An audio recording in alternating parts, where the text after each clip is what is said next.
I will call the September 17th regular meeting of the Irmo Town Council to order, and I will recognize Ms. Condon to lead us in the Pledge of Allegiance and the invocation.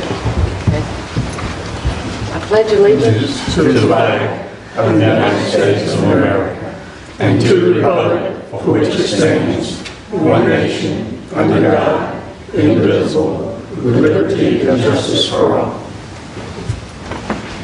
Dear Lord, give us the wisdom tonight to represent the town well, to vote well, to hear the citizens and their complaints, to try to remedy all the situations. We ask for your grace at this time, for your mercy, and we ask all of this in your Son's name. Amen. Amen.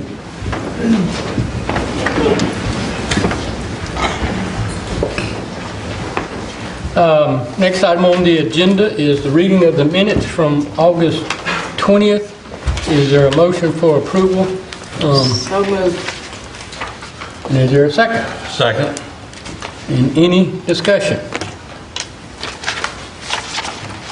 Seeing none, all in favor of the minutes for August the 20th to be approved as written, do so with show of hands. And next is the minutes from August 23rd special council meeting. Is there a motion for approval of those? So moved. And a second. Any discussion? Being none, all in favor of those being approved as written, do so with show of hands. Next item is administrative briefing. Mr. Brown, is there anything you'd like to add to the briefing? Yes, sir, a couple things. Reminder, orchestra's next weekend, Friday and Saturday.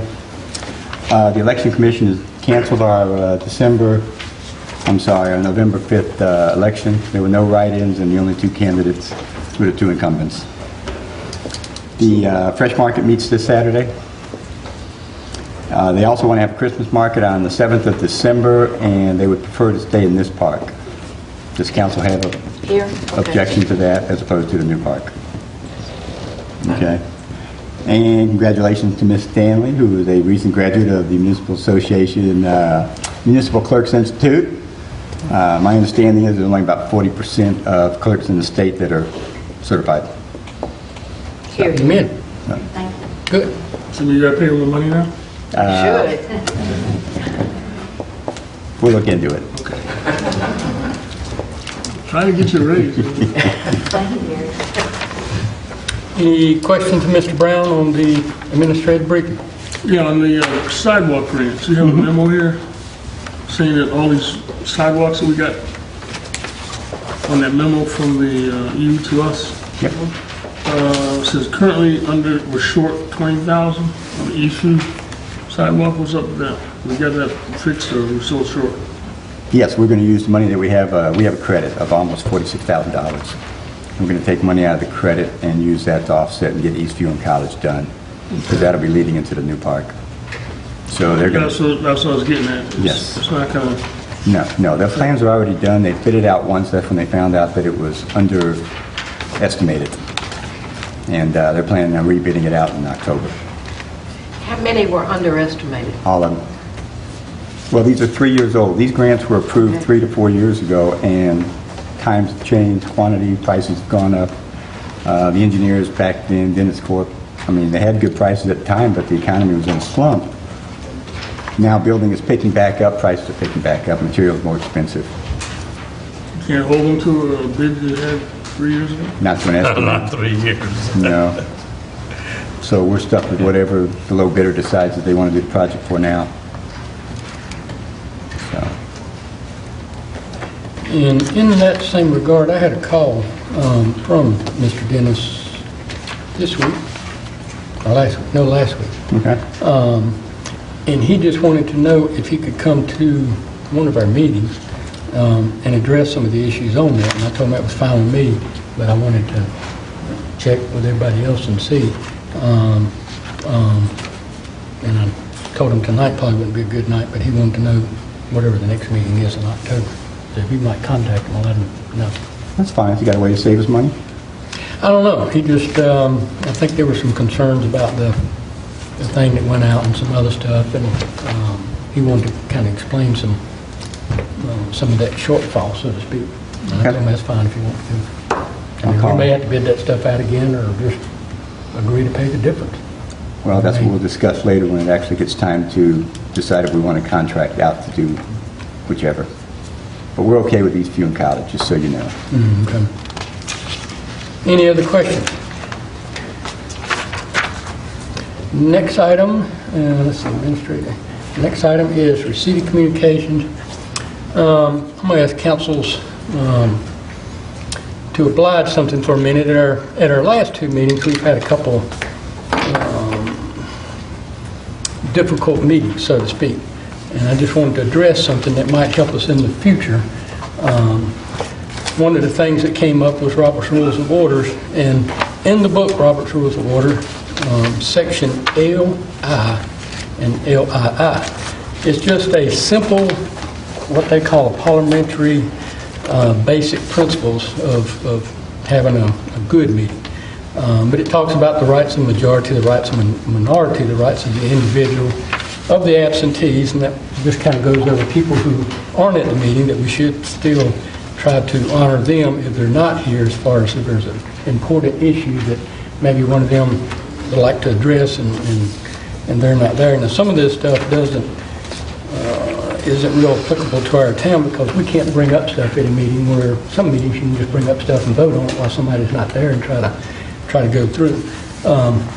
But two things I wanted to read. One, it says, ultimately it is the majority taking part in the assembly who decide the general will, which is true, the general majority Can you rule. speak up a little, please?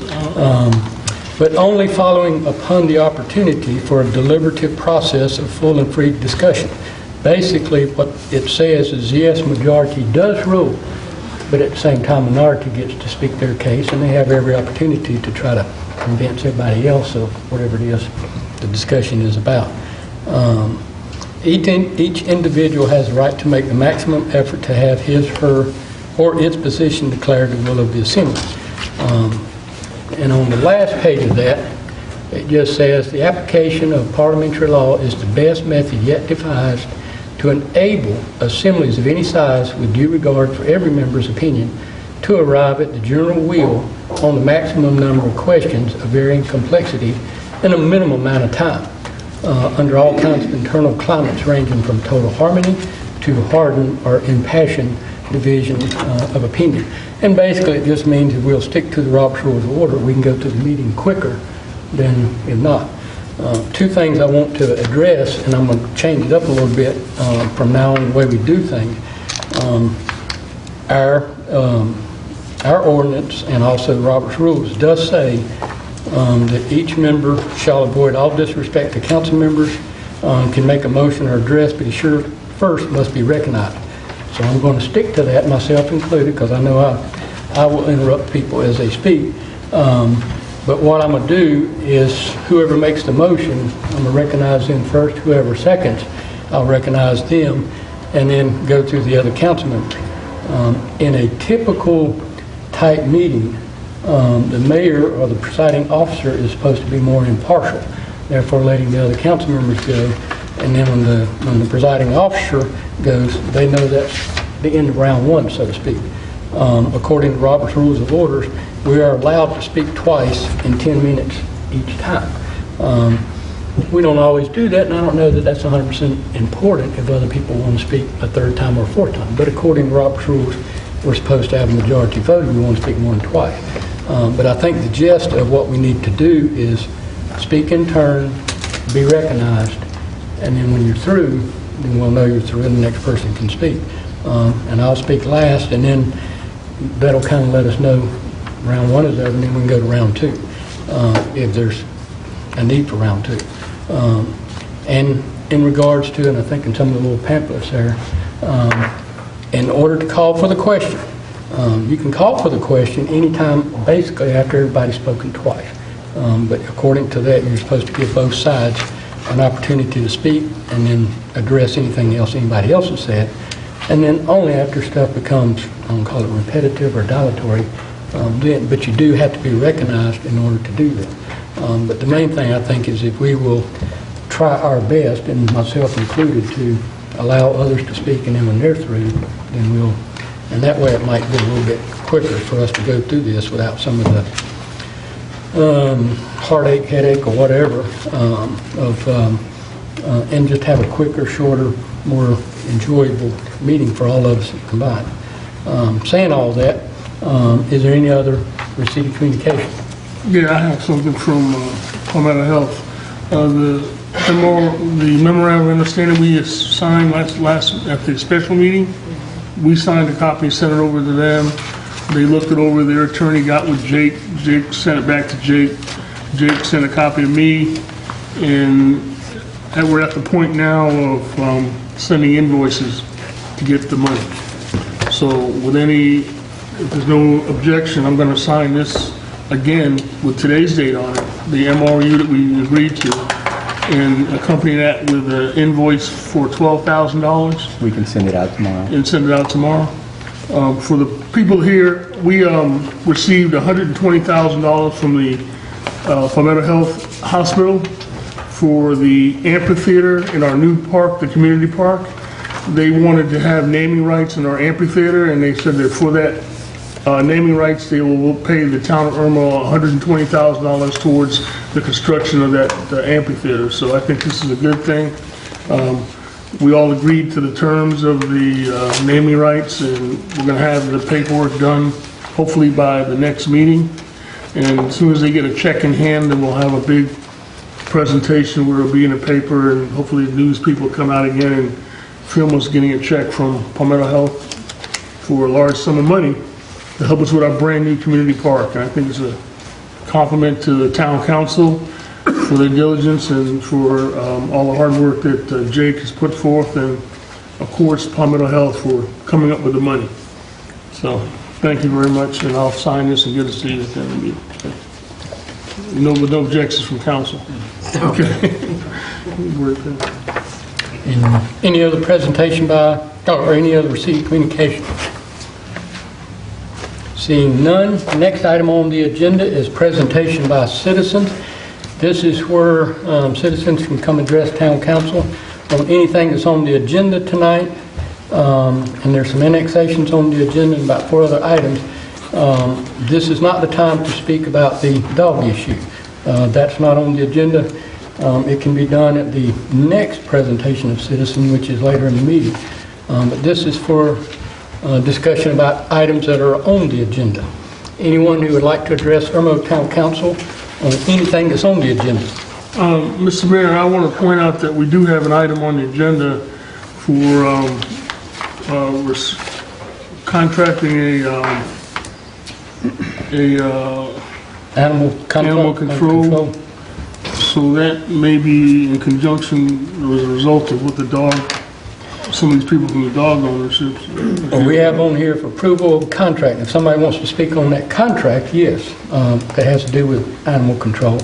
But if they want to speak on and we'll call it just the shooting of the dog, because that's what it is, then that would be at the later time. This would be just for they want to talk about that contract or animal control. If people think that that's a good idea or not a bad idea, I'd like to hear from the community if they want to address that. Anyone want to address Irmo Town Council on any of those items? Seeing none, next item on the agenda is unfinished business. Item A, which is the third and final reading of ordinance 1308.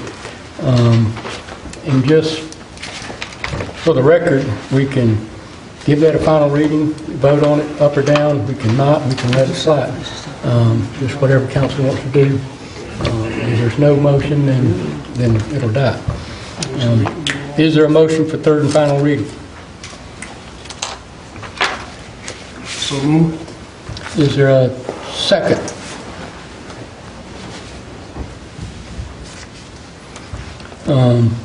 No second, motion fails for lack of a second. Item B, second reading of ordinance 1309. Is there a motion for second reading? So moved. And is there a second? Seeing none, that motion will fail for a lack of, and just for the record for y'all,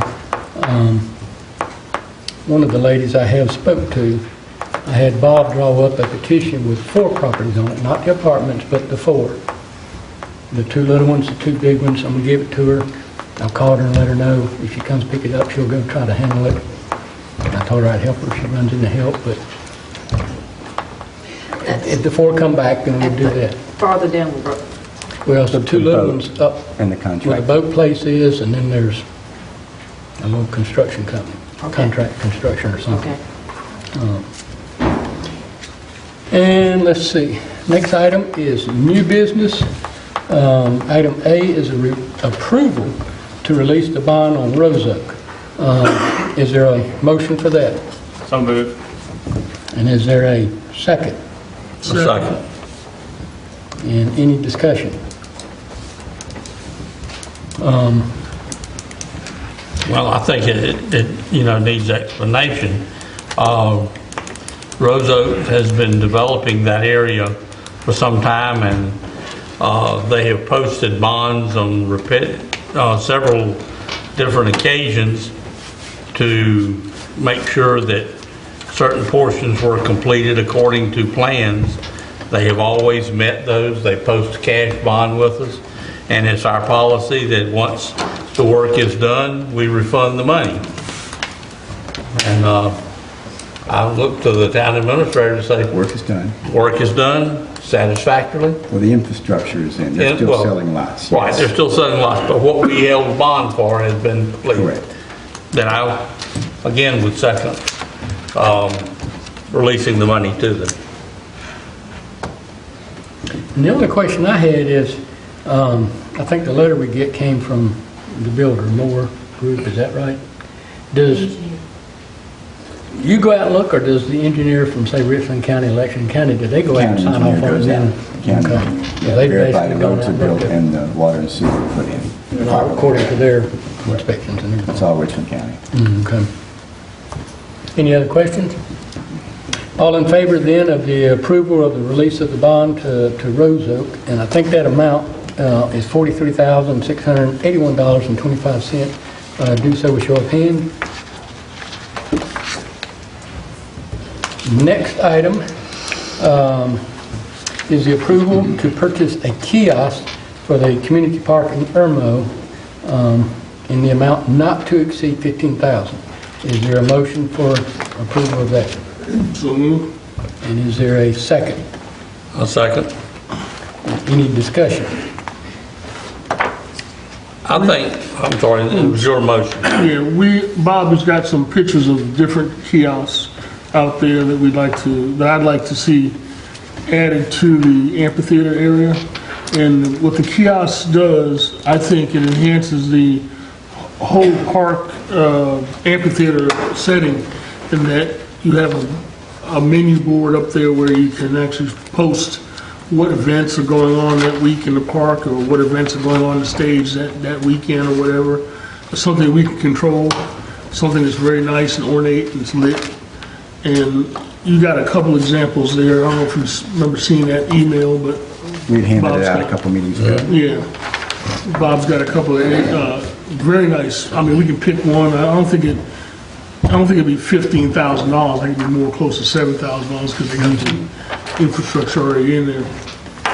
But this is something that we're spending all that money to build the amphitheater and do all that work in the park. And I think this is something that will make it even that much more of a feature for our park. And it's not that much money, I mean, in the grand scheme of things. We can certainly afford to do it. Palmetto Health decided that they didn't want to spend any more money to do it. After purchasing the sign, they have to give us $120,000 towards the amphitheater. But I think we should go ahead and do it as a town. And it's in our budget for, I believe, in construction, isn't it, or advertising? It's We in have our- beautification. Beautification, I'm sorry. 15,000. Okay. It's well within our beautification budget, so. I'd like to, echo those sentiments as well, but and we look at it in the amphitheater area, having the bulletin board type lighted sign and the possibility of even additional sponsorship and that could be on the kiosk itself. And as we look at other sponsorships in the park, you made a statement that really caught my attention. You didn't think it would be $15,000, maybe more like $7,000. If that's the case, I'd like to see us have two. One there and one up close to the picnic shelter area, because we're looking for a lot of activity to take place up there as well, and I think it would be important. That's a hike to go down to see what time something is supposed to start, or what family reunion might be having the shelter that weekend. If we can work it out financially to put one kind of at each end of the park. It's 15 acres. Yeah. You know, and a half a mile around the walking track. So there is a great expanse there. But I'm totally in favor of it. Well, Bob, do you think we can find a kiosk that's in that budget around $7,000? I mean, you gave us a number of examples there. Those are just a whole bunch. I mean, you can build them. They're custom made. They're custom made? Yeah. But they told me it would run between $7,000 and $11,000, and you got to get the electrical, and you got to get a slab put down on the ground and put it on top of. That's why I said not to exceed 15. Well, let's look at, But we can get them smaller. They don't have to be the big elaborate type. You probably can get them, you know, you're right, $5,000 to $7,000. You can get them a smaller. I like those ones you showed me pictures of there. Yeah, I don't want to cheapen it up any. I'd rather go out and try to find somebody to Right. cough up a little bit of money. But I just think that it's a laudable thing to do, and why not do it at both ends?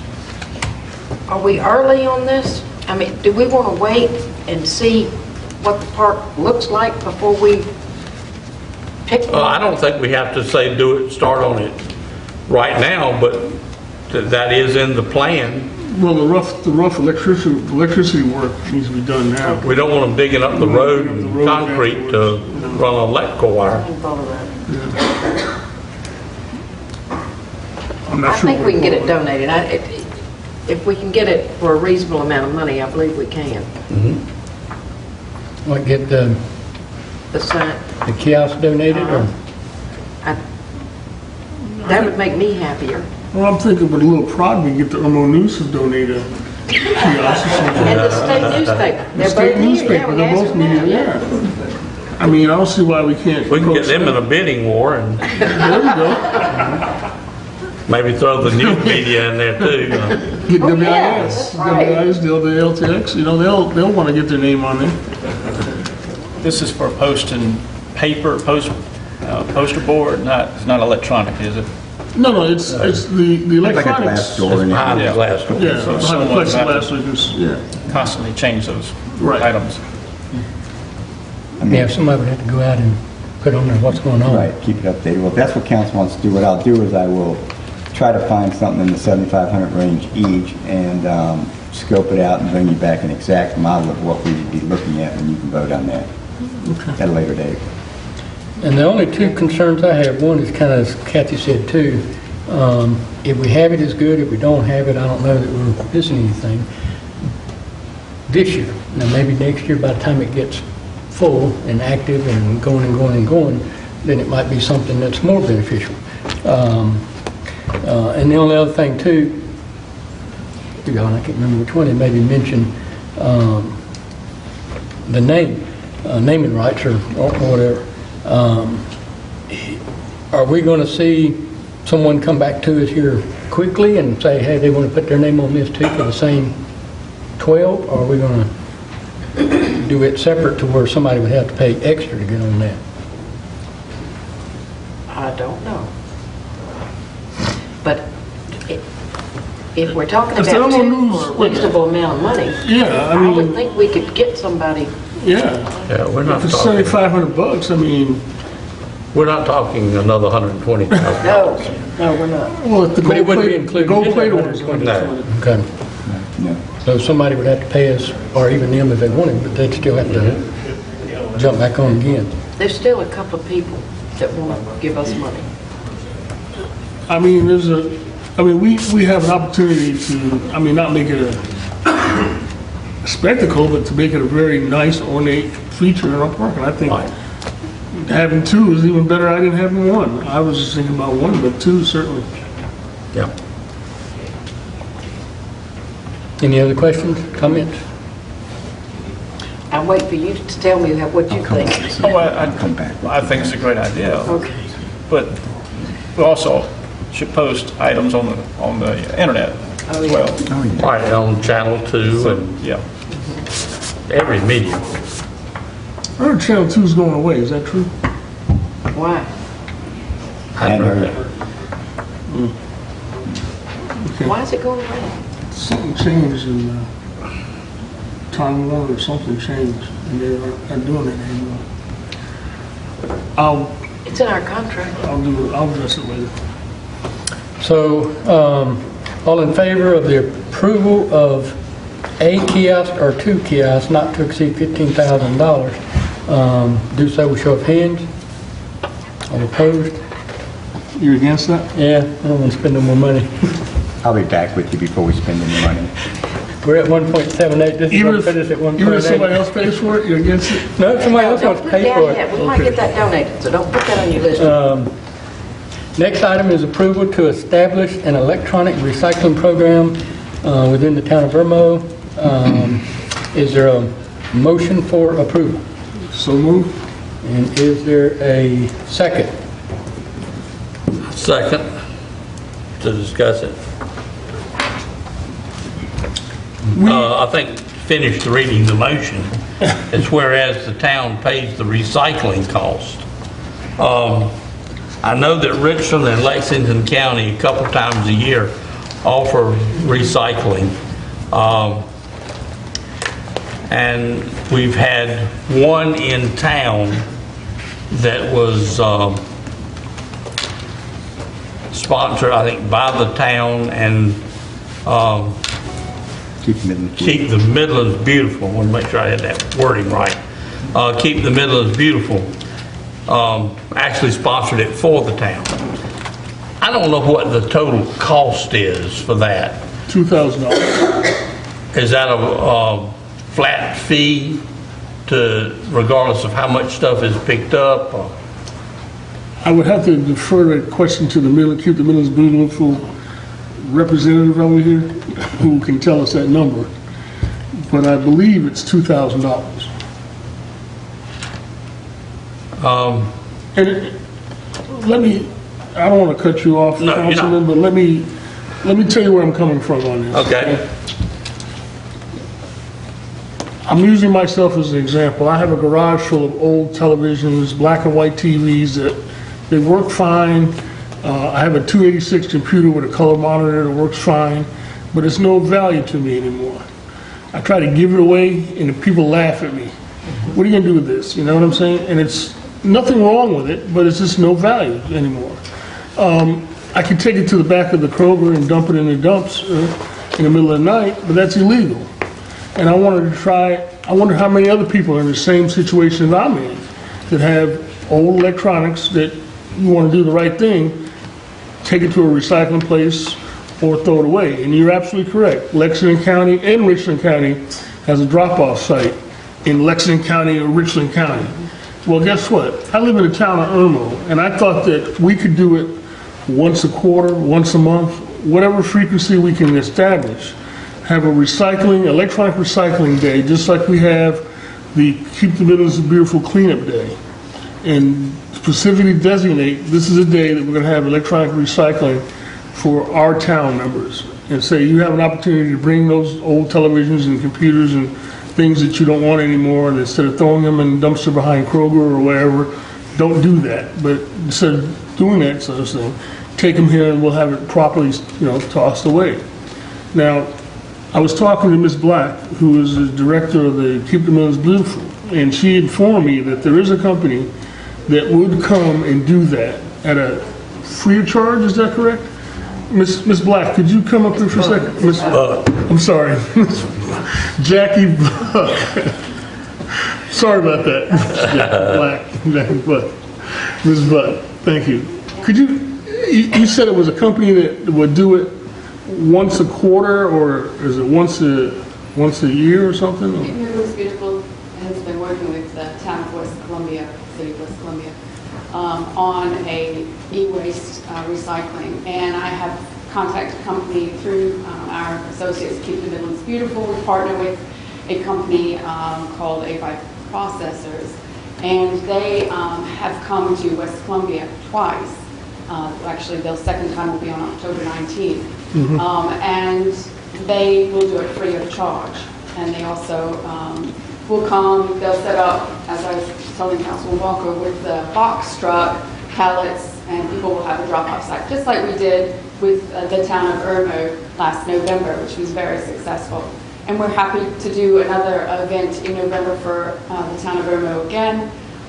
Setting it up on a quarterly basis, we have to do some research into whether or not they would be accommodating to that, willing to do that, but I'd be happy to research that and get back to Bob Brown on that. So that's, I think we'll let her do it. I like her price. I like her price, too. yeah.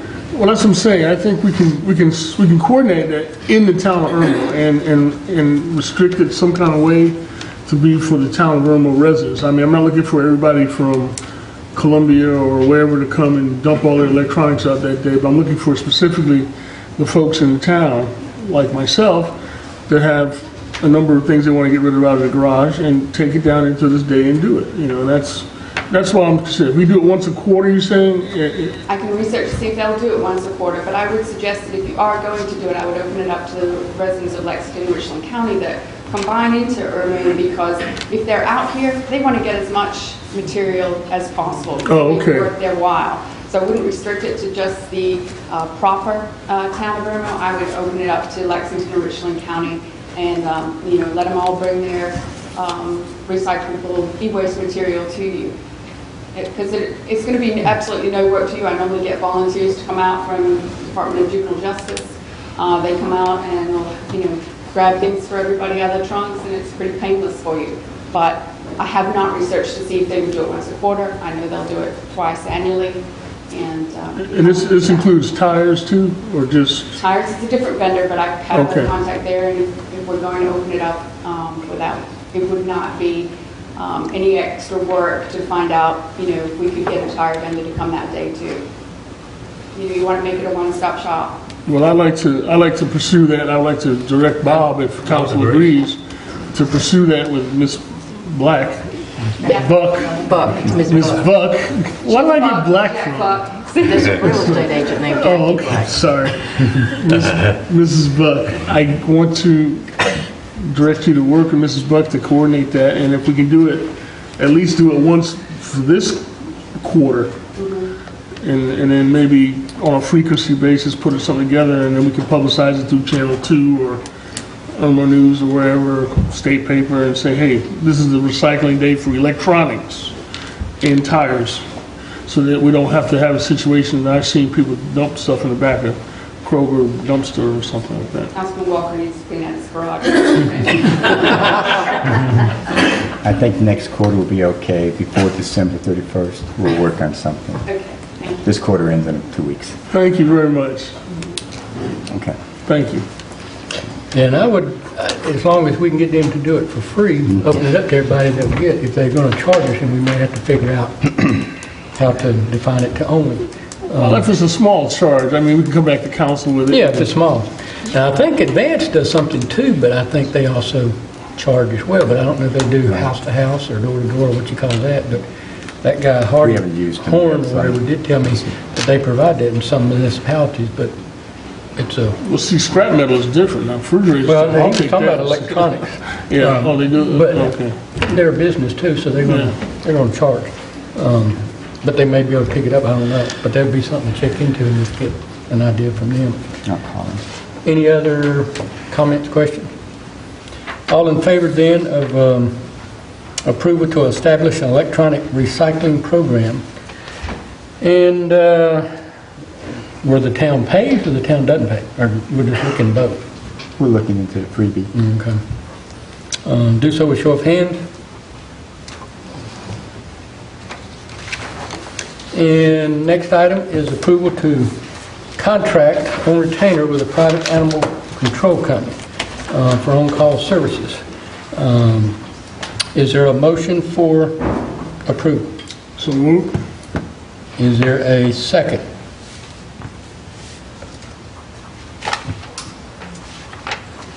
No second, motion will fail for lack of second. Next item is presentation by citizens. This is the time where anyone, Town of Irmo resident, would like to address Irmo Town Council on anything, whether it's on the agenda or not on the agenda, may do so at this time. I will say first, if there's anyone here within the Town of Irmo who would like to speak to us about anything other than the dog issue first, come speak to us about the other issues first. And then after we get through that issues and any other issues, then we'll go to the dog issues. But if there's anyone who would like to speak to us on any matter other than the dog issue right now? Two of y'all? Okay, go ahead. I would like to address it to... Come to the podium and give us your name and address for the record. It's Peter Waring. I'm at 124 London Drive Road, Irmo. And I'd like to address it to Mr. Walker in regards to the electronics. You did mention that the cathode ray tube and the old type monitors. Over the last month, I've been trying to find somewhere, and I was speaking to my wife at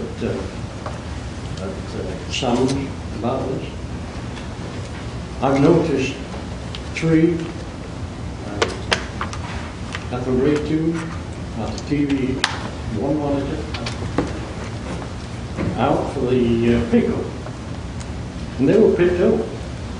Now where do you think they went? Landfill.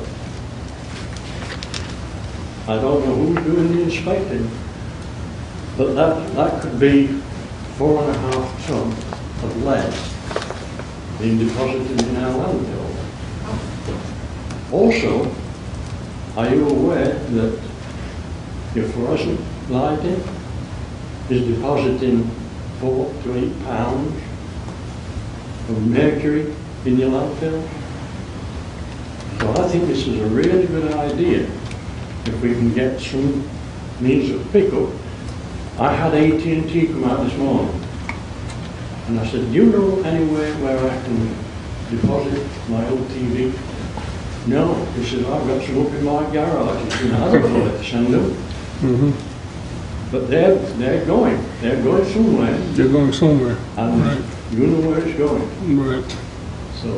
So you see exactly what I'm saying is people are just leaving them on the street or depositing them in dumpsters somewhere and just banning them. So. And you know, over the years, the lead has a humongous amount of lead and a humongous amount of mercury is going to that landfill. So I think you're doing a very good thing by promoting this. Thank you very much. Thank you. Did you say Advance was picking up? Is that what you're saying? Advance was picking up the electronics? Somebody. Okay. Somebody's coming. Somebody's picking them up. I mean, I don't think you don't it's see TV. People are trying to buy, just look for stuff out in the trash. So I don't think people are thinking and saying, oh, it might wear. No, they don't wear. In fact, one of the front of the TVs was smashed. So the lead is already probably seeping out. Thank you. Thank you. Thank you. I didn't know about the fluorescent tubes, but you raised a good point. There is a lot of mercury in those things. I thought you could throw those in the garbage can, but apparently you can't do that either. Check and see if they'll recycle those too. And I think yes. And just give us your name and address for the record. My name is David Charneski. I live at 306 Shillingford Road. I was did something. I had chickens. I got served with a notice that you can't have them. Had them for a reason. 3 years ago, I was here, and I've got a ditch in the back of my yard. Chickens did several things. Taught my kids agriculture. Kept the bug population down. Kept the mosquitoes out to a minimal. Kept the snakes out. And you know, I only had hens. Meant a lot to my kids. Fortunately, I found out way after I built this chicken cage. It was quite elaborate. I have pictures, but it'd be nice if we had the ability to use the monitor. But 3 years ago, I was here again with the drainage situation, and since 3 years, there has nothing been done about the drainage situation behind my house.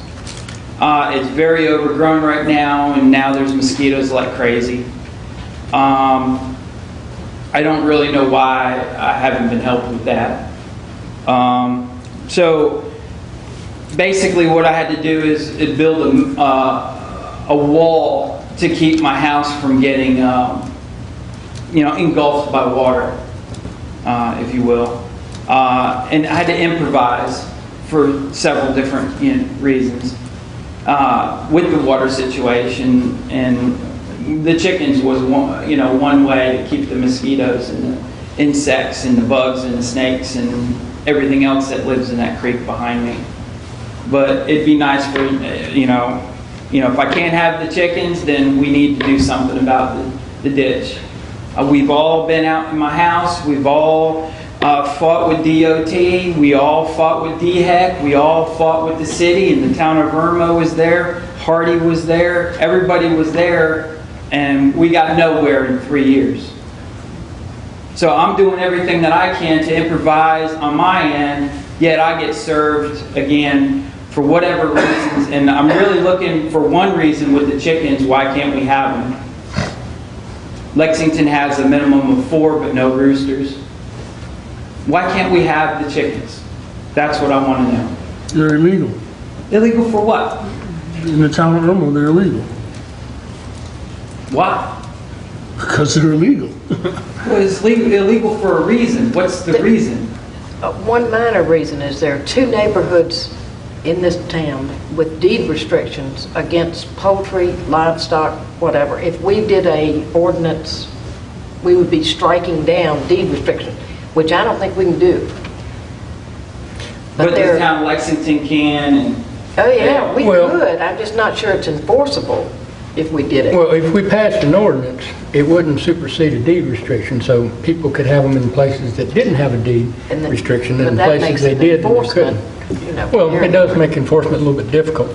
But I think, if you did a permit type process where somebody came in and got one and you went to that, then it... but to answer your question, we haven't passed an ordinance that allows it. That's why they're still illegal, because we haven't passed one. And I don't know that a majority of council would, but that's kind of why they're illegal. Well, if I did a petition out of 12,000 people here in Irma, how many would be yeses would be that signed the petition? Would it take to do that? I think they had a referendum on the last election. They had a petition at one time. Yeah, they had a petition a couple years ago, and I want to say there was like 90 to 100, I don't know, people that had signed it. It might have been more than that too, I just can't remember.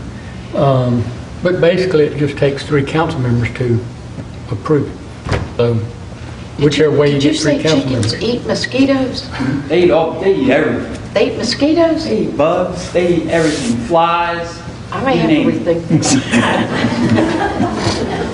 I didn't know that. I had no idea. And the thing about it is they give back. You're teaching agriculture in a small thing. And if you kept them under, everything was clean and everything was fine, and like you said, we pull a permit or something, and you could do checks. I know you guys got important things to do, but it means a lot. I don't know. Facebook and everybody has them. Tampa, St. Petersburg, Florida has got them. You're limited to how many you can have, just don't know, I don't know the reason. They give back. Kids look forward to going there, getting the eggs in the morning. I mean, I don't, you know. How about barking dogs? I mean, you got dogs that bark forever. Chickens don't bark. Roosters crow. We don't want roosters. I don't know. I just, you know, I got to support my daughter right there.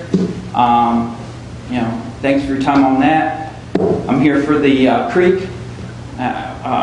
What is it going to take to be able to get to my creek?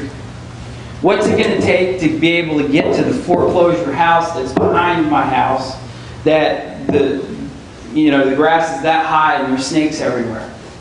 What are we going to do about that? Because when the code enforcer came out, he said, well, you know what? We can't do anything about your backyard, your neighbor's backyard. And what came out of his mouth was, well, do you expect him to come and mow the yard and take away from the interstates, and not mow that yard and go and mow that yard right there? Well, I mean, you got, again, snakes, mosquitoes, everything all over, and nobody cares. Because it's this little community that y'all say that we can't get to clean. What about the pipe that goes underneath that the mosquitoes are going crazy underneath? We all went through this 3 years ago. Nothing was done. 3 years ago, nothing was done. Sarge, y'all fixed Sarge's behind Sarge's house. Why didn't you continue? What's Sarge? Who's Sarge? Sarge is on our block. But that was the county. Yeah, we didn't, but the county did. Okay. Yeah. Well, what they did is they cleared it out easier for the water to run through and come to us, is what they ended up doing, because he's on the high side. Sarge is on County's the only one that can do it. I mean, we can't do it. They would have But you need the force to make them do it. That's where my point is. I understand. You need the force. I mean, everybody was behind me and then dropped off. And I was forced to improvise. Now I'm busted for improvising. So now I'm coming to you guys. I mean, I can't do it myself. You think I'm going to be able to fight for DHEC and DOT in Richland County? I can't do it. I don't have the money to do it. Well, I might as well just walk away from my house and turn away. Because technically my house shouldn't even been built where it was built. well, we don't want you to do that, but certainly you have more say-so with Richland County as far as a voter and a citizen of Richland County than somebody in Lexington County does. You can certainly go to Richland County and ask them to do stuff, and we can assist you as much as we can do as a council. But it's up to you and for work with us to get something like that straightened out. Now, you saying that there's a problem upstream, they fixed it, and then now it's flowing downstream and it's blocking. Now it just makes it easier to get to me. Okay, so they didn't continue on down to your. Correct. So how did Sarge get them to do that up there? Who does Sarge know? It took him 5 years to do it. But he did it. He got it done. What did he do that you didn't do that got He's them to come out? retired. He's a retired military person, and he can stay on it and stay on it and stay on it and stay on it. And I can't just stay on it because I got to work. Well, and I think too, and I'm not 100% sure, but if I remember correctly, the creek behind his house was touched by, say, 6 properties. They all signed an agreement to let Richland County get on the property.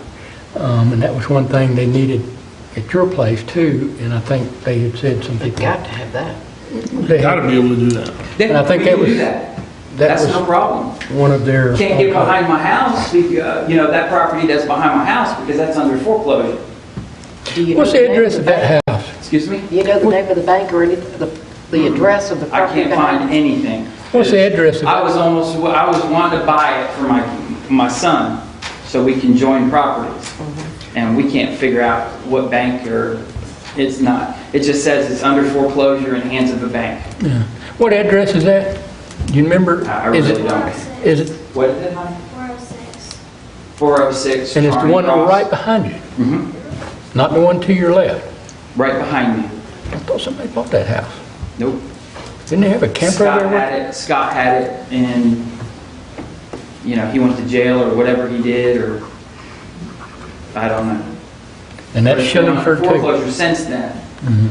And You got a neighbor that was trying to mow the yard and hit something and blew up his mower in the back there. But that's, I mean, with all these ordinance and everything, like, why isn't it being taken care of? I mean, I heard it. I mean, what was it? 2 years ago, that somebody was mowing the yard and it's put right back onto the foreclosure bill. Is what my understanding was. What we will do, what we can do, if a house is in foreclosure, is try to contact them, and which can't. Then we will start cutting the grass, and then we will collect a bill, and then we give it to Jake, and then Jake files it in the paperwork, so that when they do actually go through the process, then eventually they'll see a bill from us and call us, and then they start maintaining it. But it is a long process.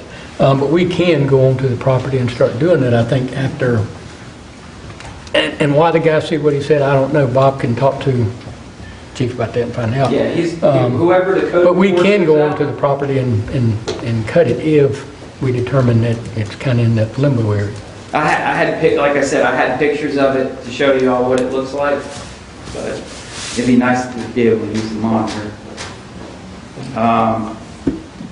So the 3 reasons again is yard behind me is really big, really, the ditch, you gotta say, so if I start this ditch thing that y'all are gonna back me up, is that what you're saying? 100%.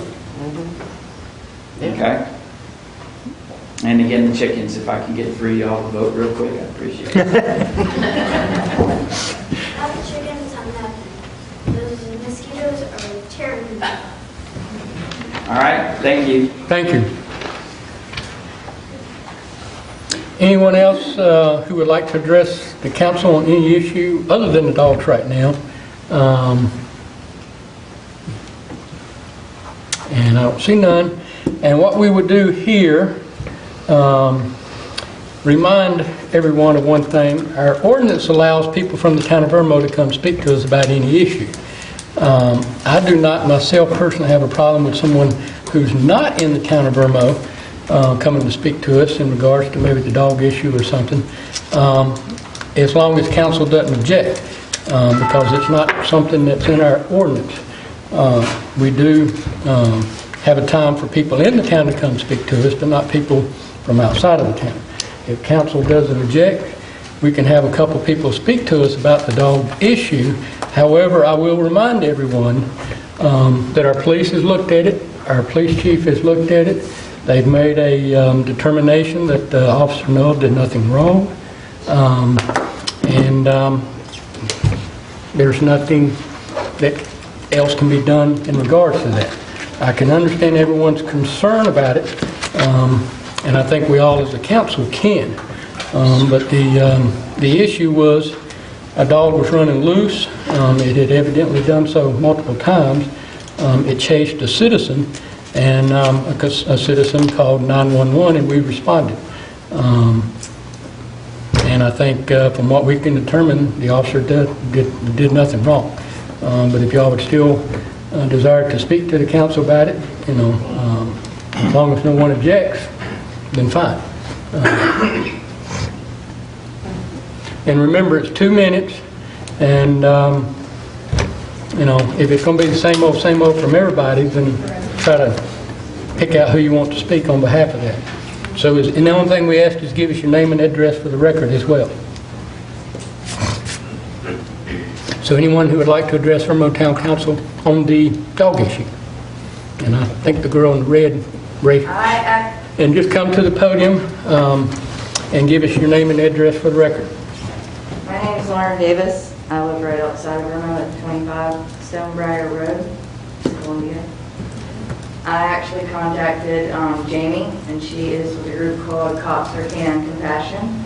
She is trying to get mandated canine encounter training for law enforcement agencies, not just here, but all over the nation. She's actually working with other people in the area at the time, so I would just ask to go let her speak and hear what she has to say.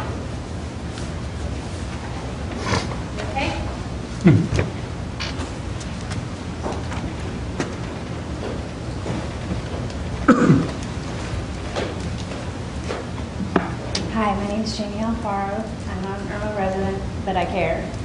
I've actually started a mission/crusade, and it's just to help educate police officers on canine encounter training. I feel that it's kind of hard to judge how they handle any given situation and criticize them if they haven't been properly trained to handle it. It's almost not fair to judge. So I'm kind of a neutral party in this issue. I understand both sides. I also have researched all various types of training available to agencies, as I know everybody has different budgets they can or can't afford, and there are a lot of different options. This, for one, is a book written by Troy Keckley for law enforcement. Great book, easy read, 100 pages, packed full of useful information. But just so you all know, I'm not here on attack to you. I understand the family's upset. I'm just the neutral party trying to bring everybody together for a positive change. I'm also trying to make citizens aware of learning what they can do to help prevent such tragedies, because I'm aware that it is a two-way street. Everybody has a hand in how the ultimate goal can be reached. So I'm a very neutral party, goodwill ambassador for both sides, just trying to join everybody together. That kind of thing. And I do have a Facebook page. That's how I started this, to create the awareness. It is called, of course, Cops for Canine Compassion. I do have law enforcement on there as well. And it's called what? Cops? Cops for Canine Compassion. And a lot of what's on that page highlights the positive things that officers do to rescue animals and save their lives, because I feel that, no offense, but that a lot of times the media doesn't always put that out there, and there's so many officers doing heroic acts, saving dogs on a daily basis from fires and car accidents and all kinds of situations. And my page helps to highlight that so that the public can see that the minority is doing one, but almost all of them are doing the right thing and do love dogs. So basically that's it in a nutshell. That's what I'm working towards. But I do have a wide variety of options for departments, everything from live training down to a webinar that I'm working on with Troy Keckley along with his book. But I mean, I have a wide array of options depending on what the budget is and how they want to do it. And this is actually the shirt that was created for the cause. But I'm really just trying to join everybody together. I'm kind of done with all the blanket anger and all that stuff. That's not getting anything done. I don't want any more finger pointing or bashing. I just want everybody to say, what can I do to help? Let's, join and make a solution. Let me ask you a question. Do you expect all of our cops to be experts on canine control, if you will? Do I expect them to? Do you expect all of our police? No, sir, I don't. So do you expect a specific person, if we have a specific designated person in the town of Irmo, to be that person that we can call on, to be a canine control person, to be an expert at that, like read your book and stuff, and be able to control dogs and stuff like that? No, I'm actually wanting to educate every single officer, because almost every household or a huge percentage has a dog. So just provide, some of it is real simple body language and posture and just stuff to make them more aware. I realize not everybody's been around a dog, not everybody's had a dog. Not everybody understands what the different stances mean. What does the tail mean when it's in between their legs, when the ears are backing up? This just explains stuff like that, or any educational program. It just gives them a little bit of a behavioral, a session of what they're looking at. Is this dog perceived as a threat, or is it just running to me to say hi? So what if we had a person that was designated to be the canine professional? Wouldn't that make a lot of sense for a town like this size? It would, and I do actually have skilled trainers that train and do what's called the train-the-trainer program, and that's Right. when they're being looked at by other agencies, that, the professional comes in and they train, So my idea of having a designated canine person in the town of Irmo is not such a bad idea after all. If we had got enough seconds up here to do it, we could have a discussion on it, but, it didn't pass for second reading, so I didn't get a second on it. But my thought was to have a designated person that we can call and say, within 15 minutes, respond to the canine situation or the dog animal control situation, is expert at that. I mean, I have, 38 cops. I can't expect all 38 cops to be dog experts, but I can expect just one person to be an expert. And that's what I was hoping to try to accomplish through this tonight, you know. It is a really good idea, and I respect it, but I think it would be more advantageous just for every officer to know, only because you can't always wait. You can't always wait if the officer can get in. It's not, this book is such an easy read. I mean, even just if it's just this book or there's videos, a lot of it is no more than just learning the basic body language that the dog possesses, and just little things you can do to diffuse, a situation, and it just opens up your mind a lot of things. I think it's honestly important that every officer knows, and I'm not condemning them, I'm just saying, how can you hold them accountable if they haven't been trained? And I think to rely on one person to go to a call somewhere may not be, with all due respect, sometimes efficient for your department, just depending on what might be going on at that time. And a lot of this is really easy. I mean, a lot of it is just, it's not all complex to learn.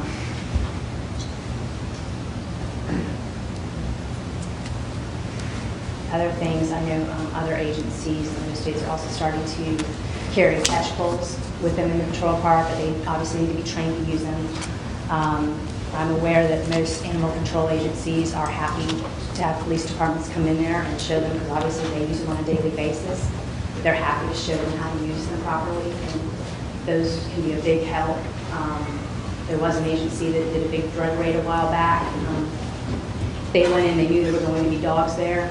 They arranged to have half of the officers handle the drug dealers and drugs, and the other half handle what they knew were going to be dogs that were trained to attack the drugs. They went in, the officers handled the dogs with the catch poles, the other officers handled the perch, so to speak, and it went down without a hitch. It was a planned, well, thought out, but nonetheless, in that case, they used catch poles. But like I said, I'm not citing, I'm not placing blame, I'm just saying there are options that can be learned and taught, and they're not all super hard at all. They're not it's just about educating and just familiarizing with it. Okay, and what was your name again, Jane? Jamie, Jamie. Last name Alfaro. ALS? Alfaro. Okay. All right, thank you. I think originally the guy in the blue shirt back there had his up next. And then, I'm going first. oh, okay. Or the lady in the red can go either one.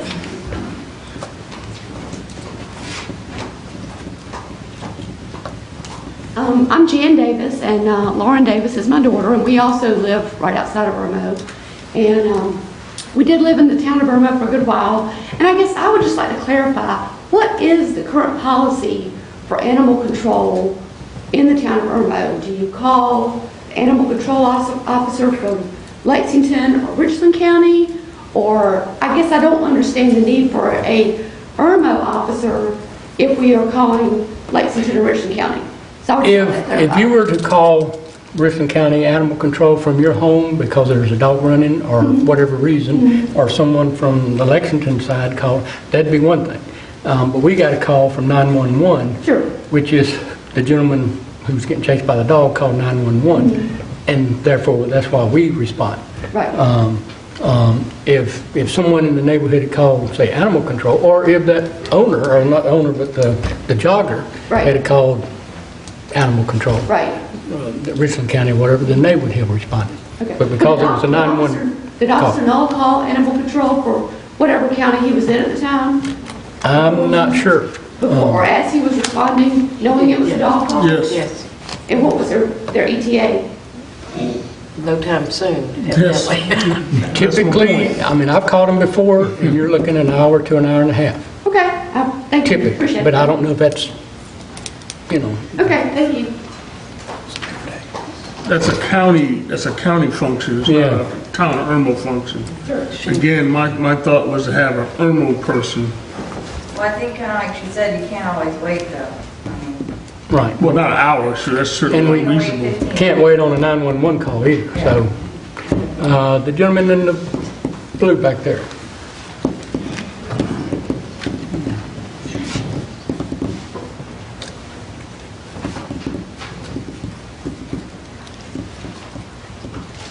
My name is Paul C. Last name is spelled S-E-A-Y. I reside at 200 Crestfeld Road in the New Project subdivision. And I understand town's position that this matter has basically been investigated. Officer Noble has been cleared and all that. But I guess the question I have is, okay, and this is a totally separate case, but in 2005, June 3rd, 2005, Richland County Sheriff Leon Lott's dog was shot and killed on his property by one of his own deputies. I have the Associated Press story right here. He felt threatened. The dog lunged at him. The officer shot and killed the dog. The deputy was fired on the spot. There was no investigation. There's a bunch of, it seems to me from everything I'm gathering, there's a bunch of hearsay and conjecture from this jogger. I mean, I haven't even heard a name of the jogger. He hasn't gone on, I haven't seen him go on TV to defend Officer Noble or anything. And I'm just wondering, it seems like there's two different rules here. There's one for the sheriff when his dog gets killed, the deputy gets fired on the shot. When a civilian's dog gets killed, there's a, quote, investigation. And that's it. And I don't mean to sound combative, but I don't understand why one deputy gets fired for shooting the sheriff's dog, a patrolman shoots a civilian's dog, and the patrolman still has a job. That's the point I wanted to make. Well, you said it yourself. That's Richland County. This is the town of Irmo. This community doesn't fire the deputies because it shoots a dog. We investigate it. And Mr. Buck, Chief Buck, has done that job, and he's determined that the officer did not do anything that warranted him to get fired. Would perhaps an independent review by someone who, say, didn't have to worry about the town being sued under the Tort Claims Act been a more appropriate course of action? I think it would. I mean, with all due respect to Chief Buck, I went to high school with Chief Buck, whether he remembers it or not. I don't want to show him age here, but me and Chief Buck were when we went to school. And anyway, it just seems to me there's an appearance here, perhaps the town was in a rush to clear Chief Noble, because I mean, it seems. In a rush? Sir? You said in a rush? Well, I mean, I don't really know what the investigation was. I mean, I know there was a dash cam released. We had a jogger, and they played the 911 tape and everything, but all I saw on the tape, maybe I didn't see the whole thing, I just saw a dog going back side to side. I didn't see anything about, I didn't see Officer Noble being attacked or anything. Right, you weren't there, and I wasn't either, so you're right. You're absolutely correct. Okay. And I don't need to be combative, but I mean, it seems like there's still more questions than answers. I understand that this has been resolved by the town. It just seems to me like maybe the town's more interested in protecting itself from a lawsuit, maybe for conversion or trespass or something. I don't know, but that's all I wanted to say.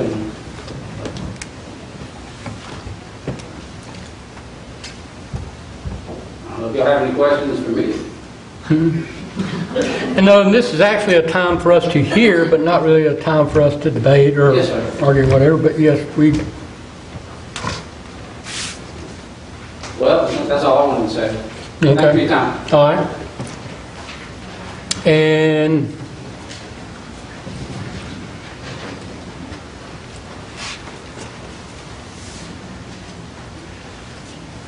Council, my name is Tony Rogers. I'm not a resident of Irmo, but I've operated a business in this town for 15 years.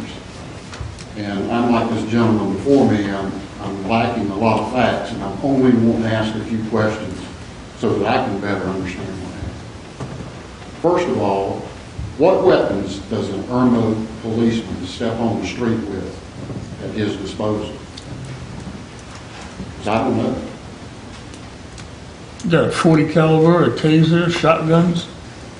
You got an AR-17, don't you? An AR-27? They don't step on the street with one of those. It's in the car. we'll go ahead with your three questions and then... Pepper spray? I don't know if we do that anymore. I think we got tasers. Billy clubs? That's old school. I think we got more the modern. Tasers? Yeah. Okay. Billy Clubs is back in the civil rights. Has it been determined without a doubt that the dog that this jogger called in is the dog that was shot? Is Is that without a doubt? Yes, the jogger did get in his car and ride back up there and meet the officer. Is there a possibility in the future that that could ever be confused and an officer could step on private property and shoot the wrong dog?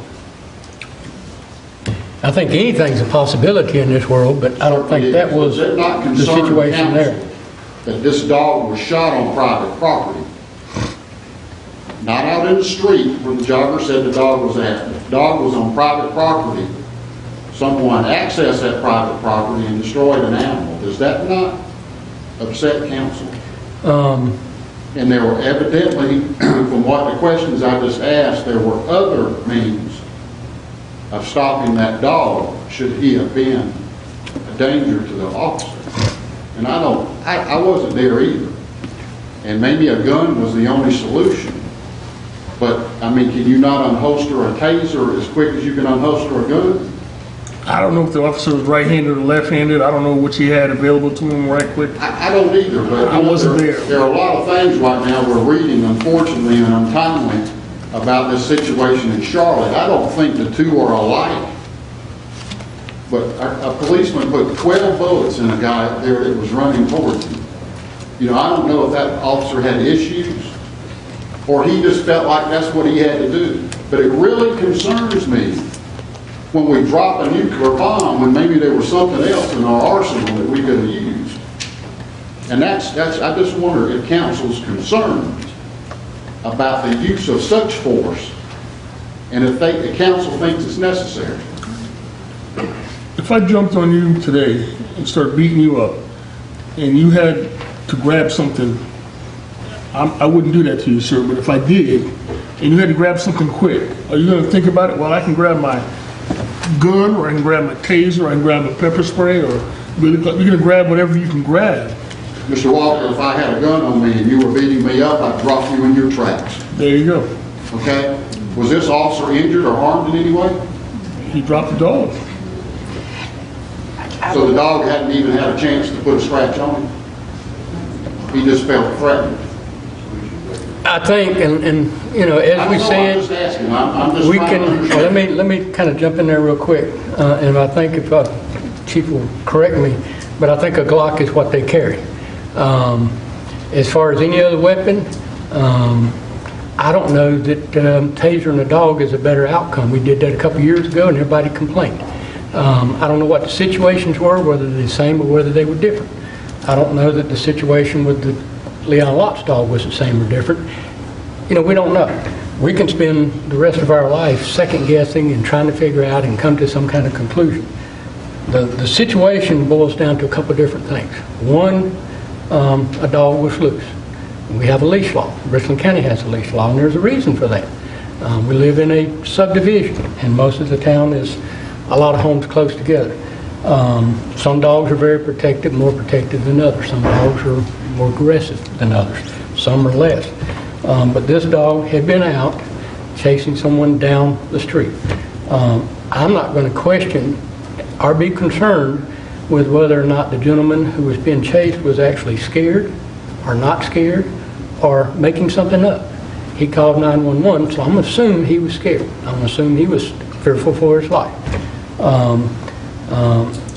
And he does what anybody else. If it had been a senior citizen, if it had been a child, I think we'd be sitting there thinking different stories. If the officer had stayed in his car and waited on animal control, and the dog would have attacked another individual, a child or senior citizen, we'd be asking why we didn't shoot the dog sooner, or tase it sooner, or something. Pepper spraying and tasing a dog is not the same as a human being. You tase a human being and they try to get up and you tell them you're going to do it again, they're probably going to listen. I don't know that the dog would. I don't know that pepper spray would have that much effect on it. I don't know. But if I were in that situation, I wouldn't be trying to figure out whether tasing it, pepper spray is my best choice. If I had a Glock on the side of me and something was attacking me, that's exactly probably what I would do. I think too, from watching the videos, and I went up there and looked through all that stuff and kind of did my own little, is there anything else that could have been done? I wasn't there, so I don't know. But I could tell from the dog walking through the neighborhood, he wasn't out sniffing mailboxes just to see who else had been around. He looked like he was looking for something. He was agitated. aggravated, scared, lost, I don't know. But he didn't look like a dog that was just out for a joyride. But anyway, when it got to a point where the dog was behind the house, the officer did what he should have done, which is go to the door, try to address his issue or dog, talk to the owner of the property, and find out and let them handle the situation. That's when the dog came around the corner. That's when he felt threatened, and that's when he shot him. You know, if he could have done something else, he may be second-guessing himself today. I don't know. I'm sure he is. I'm sure he's thinking. But at the same time, you know, do we sit back Monday morning after the football game is over and try to take the information that we had that was not that good of information from a TV report, and then we're going to second-guess an officer? I don't think I would. And I support our police chief when he says they've looked at everything and the officer acted in the right regard. As far as I'm concerned, after that point, we did what we had to do. Does the chief want to look at other information later? Do they want to look at this stuff from this other lady later? Do they want to reassess some other ways? That's up to him. He runs the police department. And I have supported him in doing that. It is a tragic situation. There's a lot of things that could have been done differently. But the reasons the people could keep their dog contained. I have a lady that lives on another street a block away from there who walks that neighborhood. She said she's been chased by dogs before. Does she know it's the same dog? No.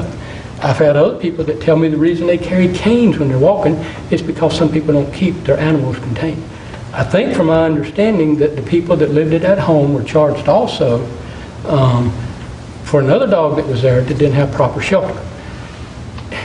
Is the question in my mind, when I saw the fence on WIS, it looked like the dog had climbed over that fence multiple times.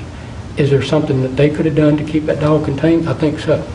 You know, that's our responsibility if we want to own animals, to keep them contained. I have a little dog. He gets out.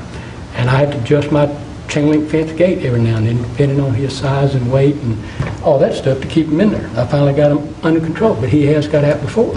I've got a neighbor down the street who has a bird dog that used to get out. He hasn't in a long time. He finally figured out how the dog was getting out, or he may have got rid of it if he couldn't get it out. But we have a responsibility as a pet owner, as a dog owner, to make sure our animals stay inside our confines. They are, German Shepherds for one, are protective. If they see somebody come to their front door and they got children in the home, they're probably going to be protected. That's why they're supposed to be in the backyard, or in the home, or in the garage, or somewhere else, but not running the streets. That could have avoided a whole lot. After the fact and what we could have done, we can all guess. We can all have 1,000 questions. Could something else have been done? Should this been done? That's life. That's what we live through. That's what we do. But I support the police chief. I support the officer. And I think the rest of the town council does too. And I think it would answer the question, yes, we're satisfied. Are we concerned? We probably still are. Concerned that, this could happen again. I'm also more concerned that this could happen again and the officer decides to stay in his car waiting on animal control and then the dog attacks someone. But if the officer's right there and the dog appears to attack, then he can take some action. And it may be too late too. A dog can lunge pretty quick. And again, if it lunged at me and I had a Glock and I had pepper spray and I had a billy club and I had everything else, I'd take my odds with the Glock. I would. And I think too, he tried to back away, he tried to do all that stuff, and the dog came forward. But again, I wasn't there, we weren't, so all we can do is go on the reports based on what we heard on WIS, based on what we heard everywhere else, as to what the actual outcome was. One last question, and I'll leave if you don't mind. One more, let me add one thing. Within that shift, within that day, I think the sergeant went out and to see if there was anything different from what the officer said. Then an investigator went out and he gave a report that there was nothing else that could be done. I think within like 8 hours, the chief had 3 people, above the officer out looking at the situation. I think they did all they could. It is very unfortunate, and it's tragic. But everybody agreed, you know, what else was he going to do? Because he thought he was in danger. We already had a 9/11 call. It's sad, but in this case, I think the chief did all he could. And I don't know that the officer didn't do exactly what he had to do. All I'm trying to do is understand it a little bit better. And Mayor Hart is exactly right. If we all were able to keep our animals confined within a fence or on private property, these things probably never would have happened. As a result of this happening, is council considering, I heard talk about animal control contract, but is council thinking or have any ideas that something more may need to be done so that if something like this happens in the future, there might be a different outcome? Well, and I would leave that up to the chief of police with a certain period of time, that if he thinks there's something else they need to do, then I'm sure he will do that. Council can also at some point direct the chief to look into that book, to look in that training, to look in something else. They may do that. I would think, with everything going on that has gone on, that our chief will probably look at it and guess, or not guess, but decide, you know, is there something else we can do? We'll go through the process. You know, if he wants to do it, I would support him. If he doesn't, you know, council may decide later we still need to look at it. It's just as far as the animal control, if we could call Richland County or Lexington County and they'd get here jiffy on the spot, they'd be different. If we hire another company to do that, they may get jiffy on the spot, they may not. Whoever we hire may have one person and they could be in another home. I don't know that that's, and I'm not, well, I'll just say I don't know that's the best answer, because the private animal control may do the same thing. I don't know. And at the same time, we already pay the county for that service. Unless they're going to give us some money back and say, go hire your own person, or do it in our own town and keep the money, I just don't know if that would be. But, you know, I think the first thing would be let the police chief look at and decide, you know, what else goes from here. I thank you for your time. Thank you. Anyone else? Hi, my name is Kim Keir, and I am a business owner here in Irmo. My business is Little Barks and Little Meows. I'm a nervous public speaker, but I felt this was very important for me to come here. We offer grooming, training, and behavior help for dogs that are usually ones that are either ungroomable or untrainable. And I have been doing this since 2000.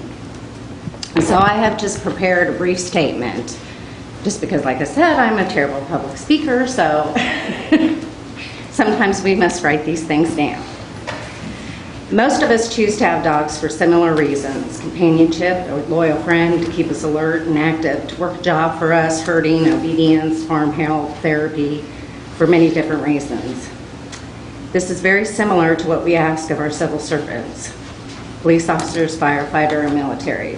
We ask from them loyalty, compassion, to be alert and protect us from danger, to respect us and have empathy for the things that we have held worth in our life. I have never met a person who has chosen to serve others that does not carry with them these personal qualities.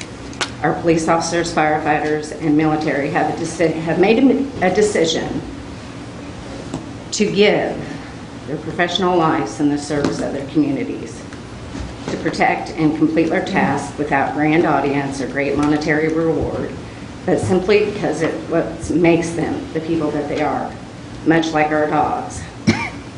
I understand that losing a pet is a very difficult thing. I feel great empathy for those who have to experience this loss. We recently lost a pet of our own. My heart goes out to those who have truly known the joy of the human-animal bond can give to one's life. But to eliminate owner responsibility as a major contributing factor in creating either a great dog or a dangerous one is very wrong. It's my opinion that the factors that make up a dangerous dog are as followed. An unsocialized dog, without our help and guidance to ensure that they have positive experiences in the world in many different situations, will cause the dog to become nervous, fearful, and confident. This leads to a dog that has greater risk in acting out in a negative manner, whether it be fearful behavior or worse, fearful, aggressive behavior. A properly socialized dog will have been exposed to many life experiences, strangers, environments, sights, smells, small children, and so on. Shepherds are a breed that are very, very wary of strangers. They carry with them a strong protective instinct, so it is imperative that they are socialized from a very young age. I do understand this was a shepherd mix, but even mixed dogs have the same quality as their pure breed counterparts. A confined dog, whether it's in a closed yard or a tie-out with no mental or physical stimulation, is unhealthy and unfair, and will create a dog that uses his energy in a negative manner. They will become destructive, aggressive. Confinement also increases the dog's protective instincts to their space, to their home, and to their resources, such as food, and sometimes even towards humans. And a lot of times this is due to lessened attention by their owner, and they will become aggressive towards other humans. A dog that has no bite inhibition, and this is a big one for me. I cannot stress this enough that this is a life skill that all pet owners should be taught, that their dog should be taught at a very young age. This is the ability for the dog to control its bite pressure. The skill is best taught at a very young age as well. Hence the importance of early training and owner responsibility.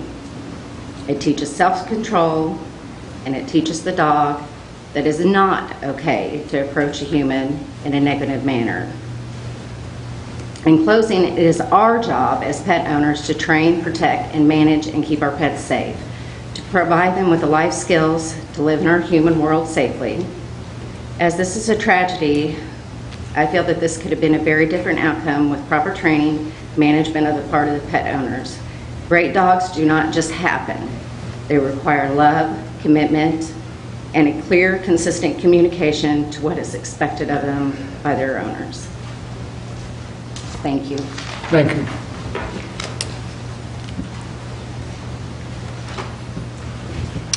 And the guy in the red shirt back there.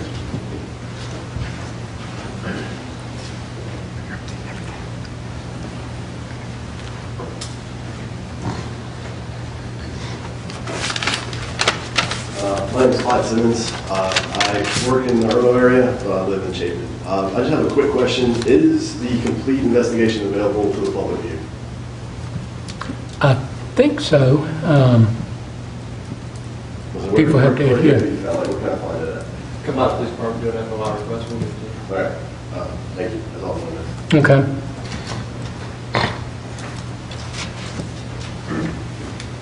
And the lady in the green shirt.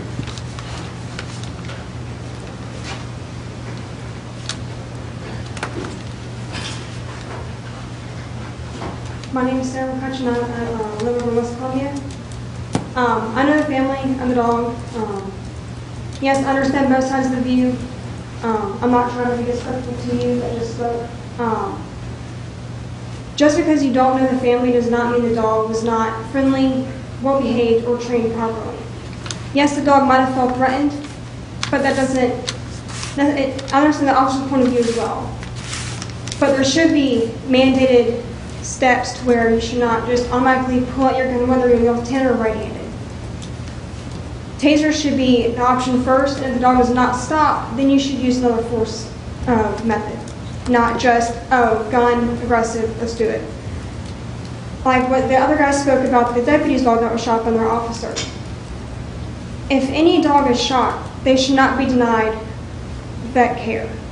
Vet care should be, like, if a human gets shot by an officer, they go to the hospital and get fixed, or they get tried for their behavior and their actions. A dog should be given vet care, then put up to behaviorists and see if it is aggressive or is just to happen. And they should be tried and see if they should be euthanized or not. They should always be given the option like humans are. It's not right for a dog to be just shot and just left there to suffer. They should be given a chance, like any other human. That's what I have to say. And I think, too, and I'll just add to that, I don't think the dog was left to suffer. I think he was shot within 3 to 5 minutes from beginning to end.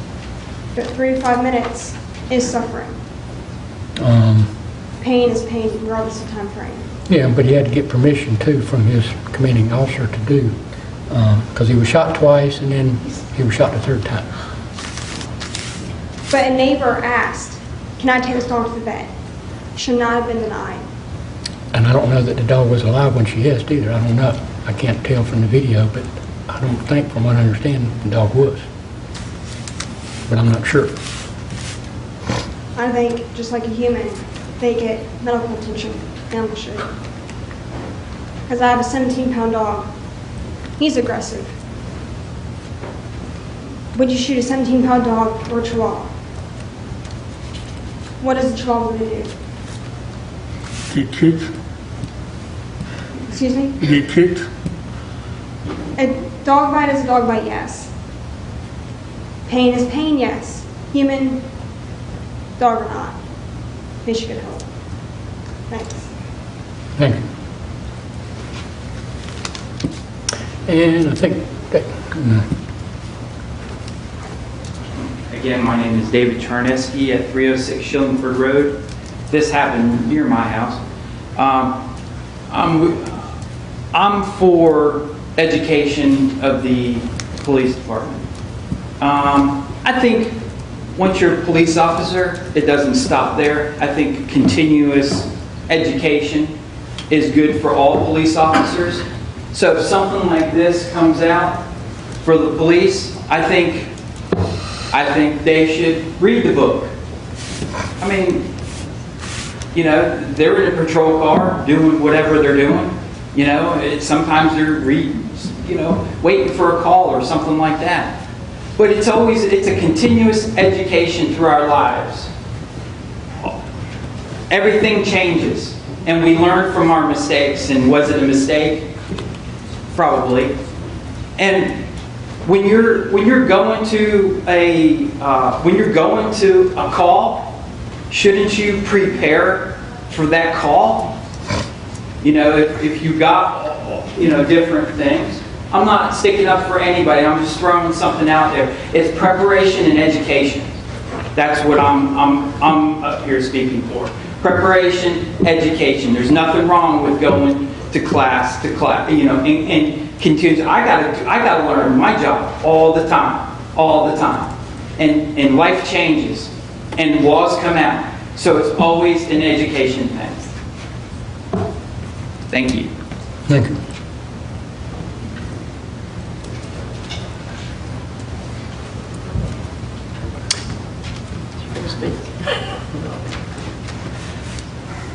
Hi, my name's Wanda Young. I don't live in the town of Irmo anymore. I moved 3 years ago.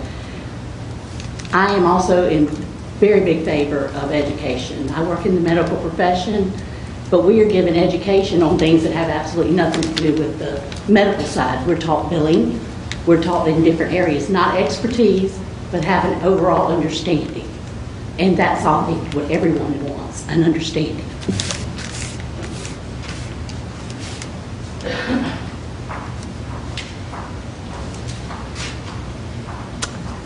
And looks like no one else. Mr. Mayor? Yeah, go. With council's indulgence, I would like to address a couple of points that some of the citizens brought up. Okay.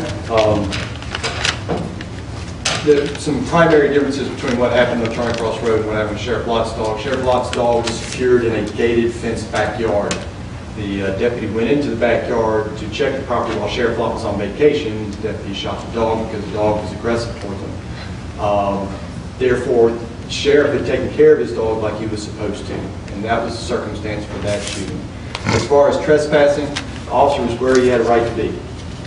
He was pursuing an investigation of a dog running at large, it's a violation of law in the town of Irmo, and so he was within his lawful right to be where he was at the time he was there. I hate that this has taken place. I fully support this officer and I fully support this department. We're a state accredited agency. We pursue more than the state mandated training every year. All of our officers have met their certification requirements. I wish it had not happened. However, it did, and we're going to move forward from here. Thank you. Thank you. Do you think if you go to dog school, you can learn a little more about the behavior of dogs and what to recognize and stuff when you work closely? You know, we're always looking for training opportunities. You wouldn't be against that, put it that way? No. Okay. Well, why don't we leave that up to you? Next item on the agenda is executive session. Anything? Yes, sir. Next would be an adjournment. Is there a motion for adjournment? So moved. Is there a second? Second. Any discussion? No. All adjourned? Do so, show of hands. Yeah.